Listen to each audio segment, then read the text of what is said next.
Hello, everyone. I can't see me, but I see the timers going on. Hopefully, I'll see my face here pretty soon. Hi, Anna Walker here. Welcome to the studio of StabThingsIntoExistence.com. Hi, there I am. Um, I wanted to talk a little bit more with you today about Nuno Felting. And part of that is because I didn't give you any links to Polly Stirling, the person, the felter who is credited with creating and figuring out the technique of Nuno felting.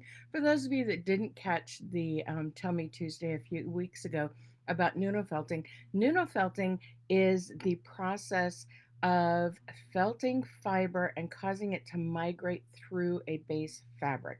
And Polly is the felt expert who is credited with creating the technique and helping to figure out the process and make it easier for all of us to learn. Um, I showed you my first Nuno felting that I did at the Harveyville project when I went to felt school shortly after I learned how to felt. And it was a hot mess. This one, less so. This is one I'm kind of proud about. This is the next piece that I made. And this is actually the piece that I made when I said, do I have to use silk? Can I use another fiber? Can I maybe use cheesecloth?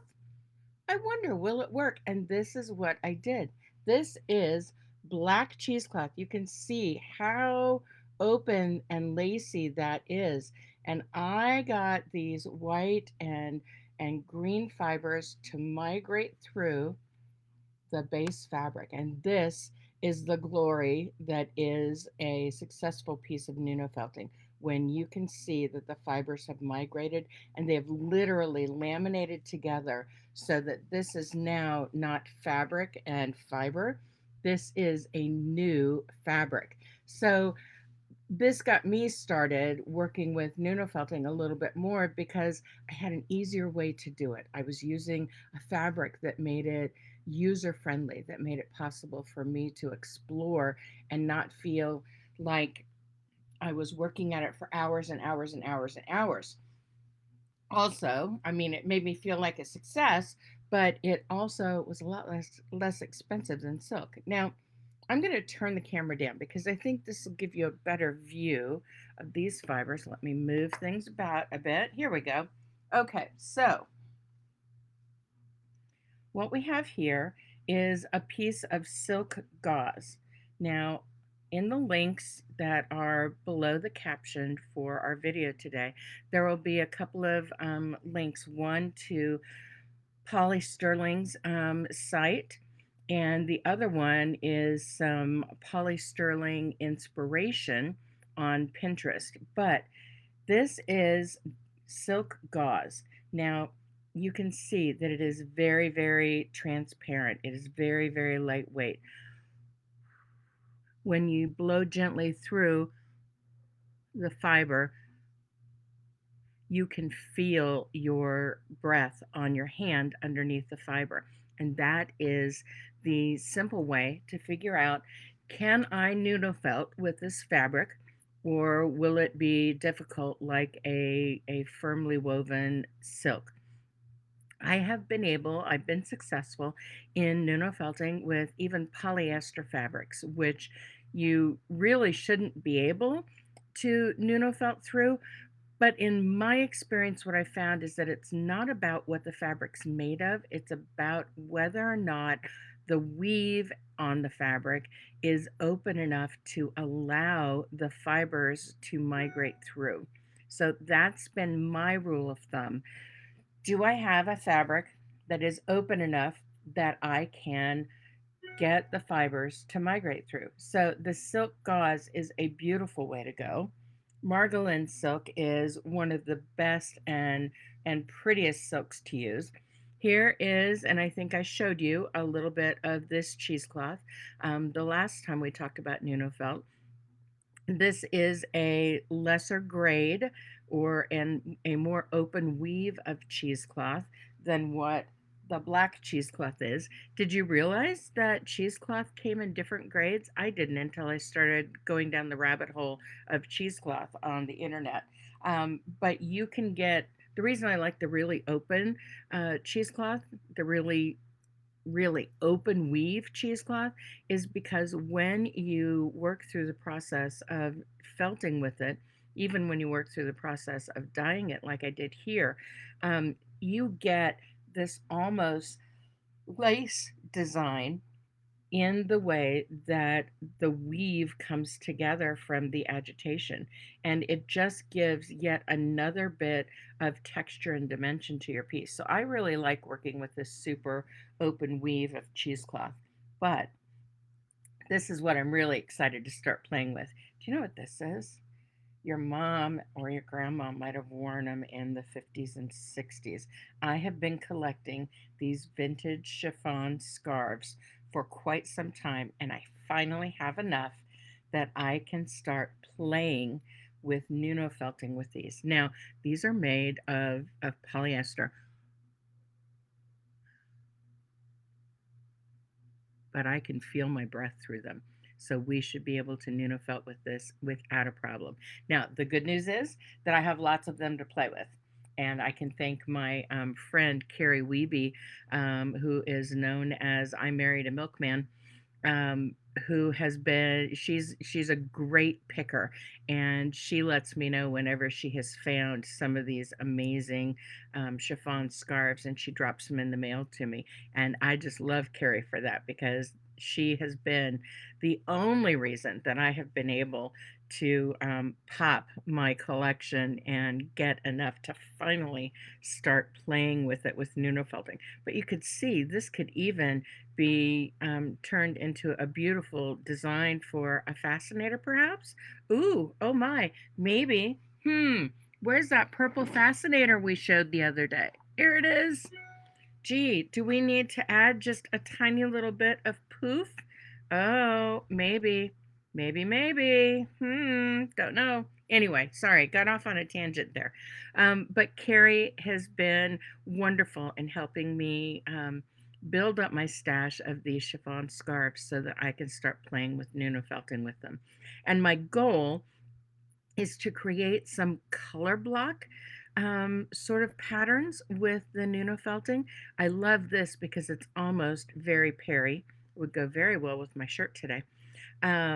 Which is, and Very Perry is the color of the year. If you didn't know, Pantone decided that Very Perry was the color, and I love them for that. I'm considering that my birthday present for this year, that they decided that Very Perry was the color of the year, because it's my favorite color. Um, anyway, I'm just sort of rambling here, but I wanted to show you this. Now, technically, this isn't a fabric, or is it? This, you might know in its form when it comes together as a tube, and people would knit or crochet it into those ruffly, floofy kind of scarves. But I gathered some of these skeins and I cut them open so that I had a flat fabric to play with. And these are going to be manipulated very much in a Nuno felting process to create some really wild and fun designs for some lightweight Nuno felted scarves. And I love not only that they've got an interesting pattern with the knitting that's on them, but they've also got some amazing colors here. Got a little strand of white string there. But can you imagine how this is going to gather up in different areas? And I've even thought about working with the idea that they were originally, and taking and just doing the Nuno felting where I have cut this apart and seeing how it ruches up to create a Nuno felted ruffly scarf. I don't know. I'm going to play with it. But this is very much like my chiffon scarves that I finally have enough to play with. It is time to play with some Nuno felting with these two new materials, or old materials that I'm going to make into something new. But please check out the links that are below that tell you a little bit more about Polly and about her process. and about how she came up with the idea. Yeah, I don't know the story, but I am guessing that it was a bit of a happy accident, and she just decided to play one day. And playing is how she found this amazing new technique that is just beautiful to work with. It is so much fun, and it gives a new life to maybe some fabric that you've got hanging around, or maybe an old blouse or an old skirt or an old dress that either you don't wear anymore, or has got, a rip in a seam, or it's got a worn spot in it. Maybe you can take that and repurpose it into something new, and you can create something amazing with the Nuno felting technique. If you've got more questions, hit me up with them right here. Head over to the website stabthingsintoexistence.com and check out the classes, and especially the $47 club. The third class, I know I've been saying this for a couple of weeks, but I will be filming later this afternoon and editing what I've already filmed, and hopefully that'll be put together. I've just had a couple of things that have gotten in the way and I've had to pivot, but hopefully that'll be ready to go before the end of the month. And I already have the next 2 or 3 ready to go. It's just a matter of filming. So it's going to be a busy few weeks. I'm excited. Friday begins my birthday month. And don't forget, you've got a special that you can look at for this month. And I have a special that you can look at for next month as well. We're going to celebrate my entire birthday month. And part of that celebration is that I am pretty sure that the peace flags for Ukraine are going to be finished, because I only have a little bit of stitching to do, and then it's just a matter of getting the backing on, and I am seeing the light at the end of the tunnel, and those will be ready to go here very, very soon. So check out the website. Give me a holler here on Facebook or on Instagram if you've got any questions about Nuno felting, and check out those links below, because they will tell you an awful lot more about Polly than I ever could. So have a great day, everyone. I'm going to get my second booster. Woo! So tomorrow, I may or may not be on live. Let's just see how this second booster goes. I know I had about 24 hours worth of feeling like crud, and that's okay, because my immune system did what it was supposed to do. So I'll let you know if that's going to be the case. Probably later today, I'll know. But very latest opportunity will be tomorrow morning. I'll let you know if we're going to have to say, you really don't want to see Anna feeling cruddy online. And I'll let you know if I'm going to be on tomorrow or not. But until then, have a great Tuesday. It's going to be beautiful today. I have errands to run, and then I might have enough tulips to bring a few inside the house. So I'll talk to you soon. Bye bye.